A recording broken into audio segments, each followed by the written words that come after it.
por ser uma das instituições que mais expressou os dilemas e tensões então protagonizados no Brasil pré-64, a universidade pagou um preço alto com o golpe e a subsequente ditadura então implantada. Nesse sentido, estava em curso, naquela conjuntura, um conjunto de mudanças, expresso, inclusive, em uma das reformas de base do governo privado, a educacional, que apontava para a democratização da universidade brasileira, o que implicava, entre outras mudanças, no fim do sistema de cátedras, na lei que estabelecia a representação paritária de 1/3 dos 3 segmentos dos órgãos colegiados, coisas que até hoje a gente não tem, e uma produção acadêmica e científica que estivesse em sintonia com as demandas históricas da maioria do povo brasileiro. Esse processo foi brutalmente interrompido pelas forças golpistas, que, ato contínuo, procuraram adaptar a universidade às novas exigências do desenvolvimento do capitalismo no Brasil, sob a égide do capital nacional associado aos grandes interesses multinacionais. Essa realidade se expressou, dentre outros aspectos, nos acordos celebrados entre os governos brasileiro e norte-americano, MEC, USAID, em junho de 64 e junho de 66, na Lei 4.464, de 9 de novembro de 1964, Lei Suprema da Terra, então ministro da Educação, e no Decreto 477, espécie AI-5, para as universidades, de 26 de fevereiro de 69, que alteraram profundamente o perfil da universidade brasileira, implicando, dentre outras coisas, um modelo de universidade especializado em produzir mão de obra adestrada para o novo ciclo de desenvolvimento baseado na modernização conservadora. O desmantelamento da estrutura acadêmica com a sua departamentalização, a pulverização da vida universitária estudantil com a criação do sistema de greve, a repressão de qualquer forma de manifestações de caráter político e reivindicatório dentro e fora da academia, com um consequente banimento legal das entidades combativas e representativas dos 3 segmentos. O amordaçamento da vida universitária, com a disseminação da cultura da delação e do medo, implicando em perseguição, expulsão e retaliação a membros da comunidade universitária, cujo crime, entre aspas, maior era ousar discordar das novas diretrizes obscurantistas dos ditadores de plantão. Contudo, para que esse novo projeto para a universidade brasileira pudesse sair do papel, seria necessário encontrar fiéis escudeiros dos novos donos do poder no ambiente universitário. Em diversas universidades brasileiras, alguns se prestaram a desempenhar esse serviço sujo, embora em outras, pessoas e grupos tenham se recusado a desempenhar esse papel vergonhoso. No caso da UFPB, os militares e seus aliados civis não poderiam ter encontrado figura mais adequada para desempenhar tão infame função, que não o senhor Guilherme Martins Alves.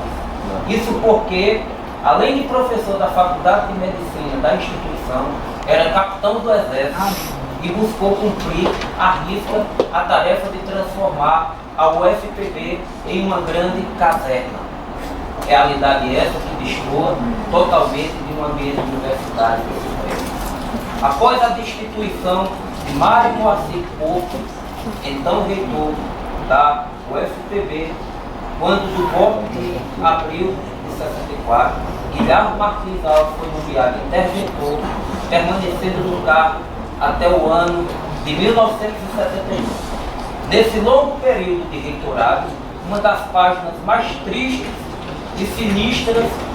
da história da instituição estava para ser escrita, com a instalação de um verdadeiro clima de terror, de terrorismo, envolvendo professores, alunos e personagem. É bem verdade que, para levar por termo esse processo, contou com a adesão ativa e a conivência passiva de membros da comunidade universitária.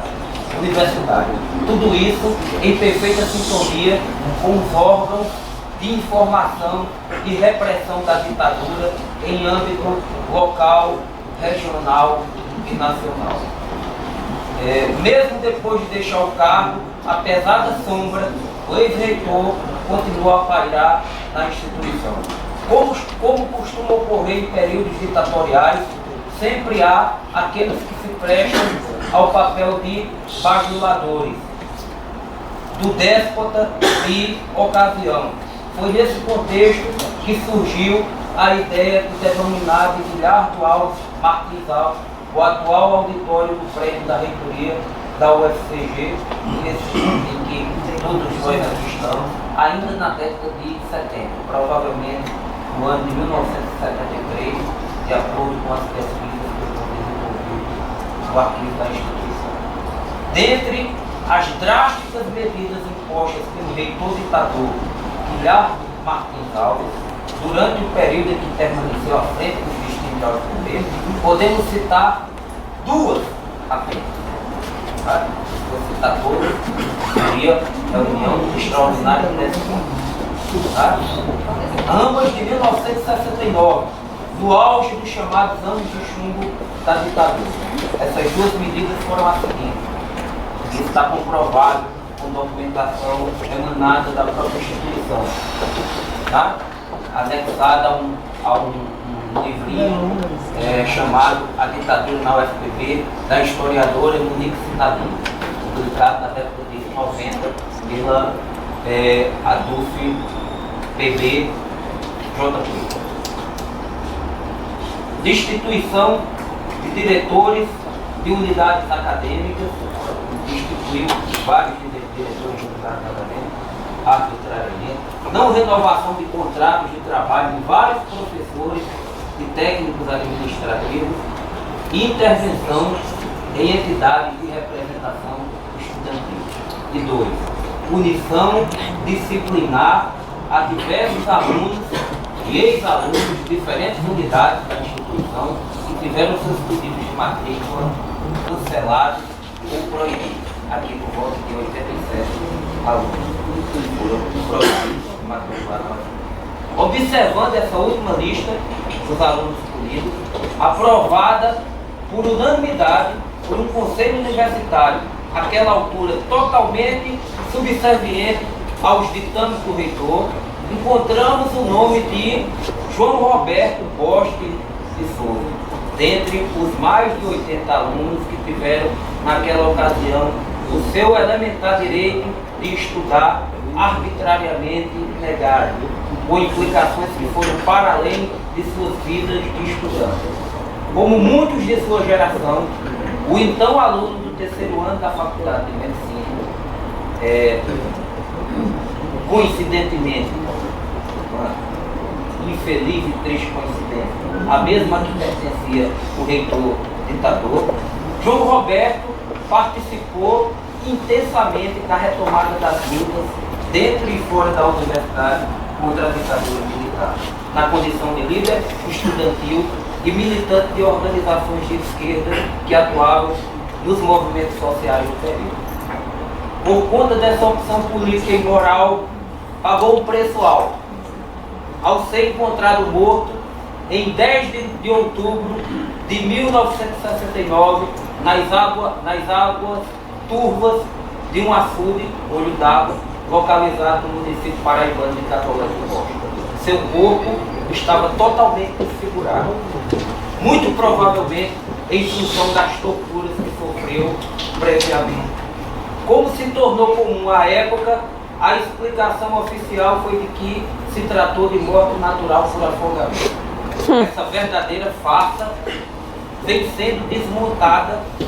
ao longo do tempo, pois as evidências históricas cada vez mais apontam na direção de que João Roberto foi assassinado por agentes do Estado em função de sua militância política, mormente aquela desenvolvida no interior do movimento estudantil. Na base desse processo, as delações promovidas pela própria reitoria da UFPB, junto aos órgãos de repressão da ditadura militar, que desde então passaram a monitorar todos os seus passos, culminando em um desfecho trágico. O martírio de João Roberto Borges de Souza e de muitos de seus companheiros de militância e geração não foi em vão, pois seu exemplo contribuiu para manter acesa a resistência contra o regime militar, que foi obrigado a recuar em função de uma nova conjuntura de crise e da retomada das lutas populares e sociais entre os finais dos anos 70 e meados dos anos 80. Entretanto,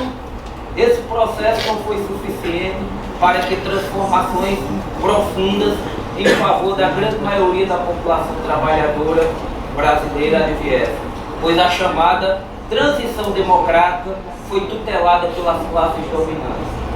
com a manutenção, inclusive, de um pesado entulho autoritário que sobrevive até hoje, permeando também o ambiente universitário. Basta, por exemplo, acerca dessa questão, lembrar que por ocasião dos 30 anos do assassinato de João Roberto Borges de Souza, a UFPB teve a oportunidade histórica de se desculpar dos erros cometidos no passado. No dia 27 de agosto de 1999, em sessão solene, presidida pelo professor Jader Nunes de Oliveira, então reitor da instituição, o Conselho Universitário aprovou por unanimidade a Resolução 1699, revogando todos os atos arbitrários praticados na UFPB durante a ditadura militar, incluindo aqueles da gestão de Largo Martins Alves, ao mesmo tempo em que se retratava institucionalmente perante a sociedade alemã, especialmente diante dos membros da comunidade universitária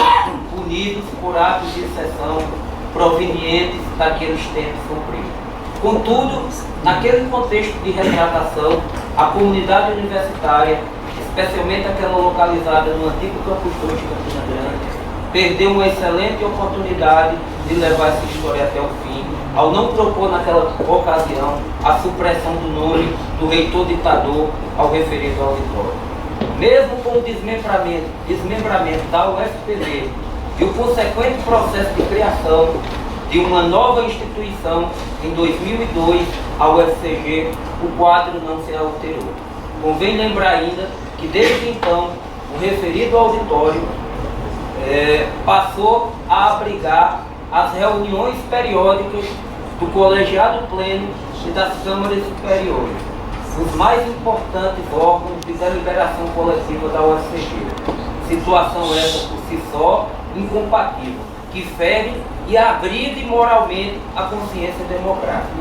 Assim, é inconcebível que a UFCG, como herdeira na linha direta do tempo da UFPB, ainda tenha reverenciado por tanto tempo, por ação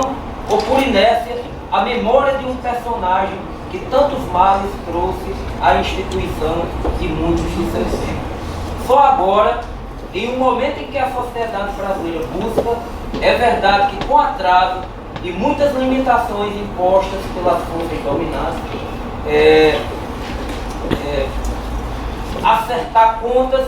com o passado que teve e não passado, é que a mudança foi possível, a partir da iniciativa de membros da comunidade universitária que nunca se conformaram com essa história e com essa memória que está ligada.